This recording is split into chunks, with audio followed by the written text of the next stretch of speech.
Bangladesh ৯০৩, England ৩৩২। গত one day সিরিজের শেষ ম্যাচটিতে কিন্তু অভিজ্ঞতায় দুই দলের পার্থক্য ছিল এমনই। ৭ অভিজ্ঞ খেলোয়াড় Mashrafe bin Mortaza ১৬৬ match, Mushfiqur Rahim ১৬৪ match, Shakib Al Hasan ১৬৩ match, Tamim Iqbal ১৫৯ match, Imrul Kayes ৬২ match, Mahmudullah ১৩১ match, Nasir Hossain ৫৮ match. সম্মিলিতভাবে খেলেছেন ৩০৯টি one day. Jos Buttler, Jonny Bairstow, Liam Plunkett, Ben Stokes, Chris Woakes, Adil Rashid, Moeen Ali ইংল্যান্ডের ৭ অভিজ্ঞ খেলোয়াড়দের সম্মিলিত অভিজ্ঞতা ৩৩২ ওয়ানডে। বর্তমানে বিশ্ব ক্রিকেটে ওয়ানডেতে বাংলাদেশ সবচেয়ে অভিজ্ঞ দলগুলোর একটি, পরিসংখ্যান তাই বলে।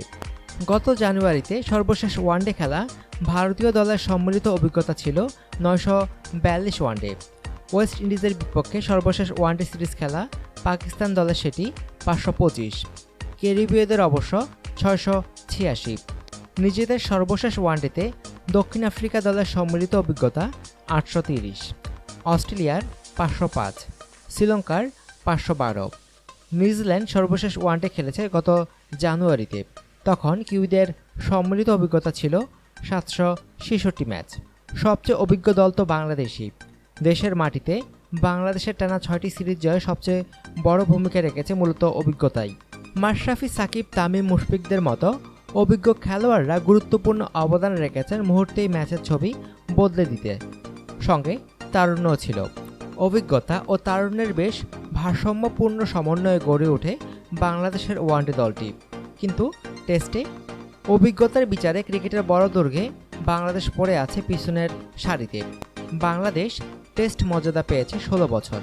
এ সময় কোনো খেলোয়াড় দূরে থাক, বাংলাদেশ দল তো ১০০ ম্যাচই খেলেনি। অভিজ্ঞতার বিচারে তাই ইংল্যান্ডের চেয়ে ঢের পিছিয়ে বাংলাদেশ। বাংলাদেশের অভিজ্ঞ ৭ খেলোয়াড় মুশফিক, তামিম, সাকিব, ইমরুল, মমিনুল ও নাসির সম্মিলিত টেস্ট অভিজ্ঞতা ২১৭ ম্যাচ। ইংল্যান্ডের টেস্ট স্কোয়াডে থাকা Alastair Cook, Bairstow, Moeen, Ballance, Stuart Broad, Joe Root ও ক্রিস অক্সের সম্মিলিত অভিজ্ঞতা যেখানে ৩৬৯ ম্যাচ। অথচ ইংল্যান্ডের টেস্ট দলটা মোটের উপর বেশ নতুনই। তবুও কেন এত পার্থক্য হয়ে যায়? উত্তরটা মিলবে এখানেই। সাকিব আর কুকের আন্তর্জাতিক অভিষেক প্রায় কাছাকাছি সময়ে। দুজনেই আন্তর্জাতিক আঙ্গিনায় পা রেখেছেন ২০০৬ সালে। এই ১০ বছরে কুক খেলেছেন ১৩৩ টেস্ট, সাকিব সেখানে ৪২টি। এমনকি ২০১২ সালের ডিসেম্বরে টেস্ট অভিষেক হওয়া জো রুট সাকিবের চেয়ে বেশি টেস্ট খেলেছেন, ৪৬টি। তামিম প্রায়ই আফসোস করেন, অন্য দলের মতো সুযোগ পেলে এতদিন ৮০ থেকে ৯০ টেস্ট খেলে ফেলতেন, তার রানটা হতো দ্বিগুণ। এমনও হয়েছে বাংলাদেশের কোনো খেলোয়াড় দুর্দান্ত ফর্মে থেকে কোনো সিরিজ শেষ করলেন, পরের টেস্ট সিরিজটা খেলতে খেলতে ফর্মেই চলে গেল তার। তামিমই যেমন ইংল্যান্ডের বিপক্ষে লর্ডস ও ওল্ড ট্রাফোর্ডে টানা সেঞ্চুরির সেই সিরিজটার ১৪ মাস পর খেলছেন আরেকটা টেস্ট সিরিজ। এই বছর এখনও টেস্ট খেলেনি বাংলাদেশ।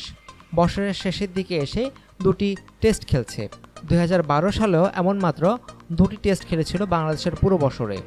অন্য দলগুলো এক সিরিজেই খেলে ৩ থেকে ৫টি টেস্ট। দলীয় অভিজ্ঞতায় টেস্ট খেলুড়ে দলগুলোর মধ্যে বাংলাদেশের অবস্থান নিচের দিকে।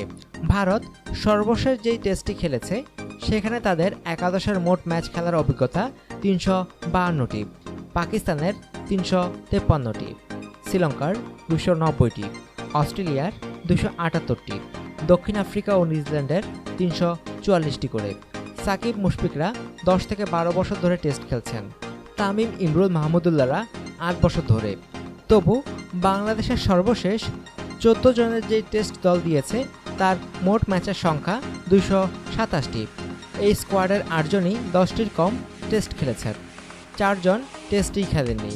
একটা স্কোয়াডের ৮ জনের মোট ম্যাচ সংখ্যা কিনা ২৮টি। বাংলাদেশ সর্বশেষ টেস্ট খেলেছে গত বছরের জুলাইয়ে, অথচ এই সময় ইংল্যান্ড খেলে ফেলেছে ১৬ টেস্ট। এখন পর্যন্ত যা সূচি তাতে আগামী বছরও বাংলাদেশ ৩টির বেশি টেস্ট খেলার সম্ভাবনা খুবই কম। ওয়ানডেতে অভিজ্ঞতা এগিয়ে থাকাটা যেমন বাংলাদেশের বিরাট কাজে দেয়, টেস্টে সেটির আফসোসের কারণ হয়ে দাঁড়ায়। কিন্তু এর জন্য বেশি করে ম্যাচ তো খেলতে হবে, না খেললে অভিজ্ঞতা বাড়বে কী করে? অনুগ্রহপূর্বক সংবাদটি শেয়ার করুন এবং খেলাধুলার সর্বশেষ খবর জানতে স্পোর্টস লাইট সাবস্ক্রাইব করে রাখুন। ধন্যবাদ।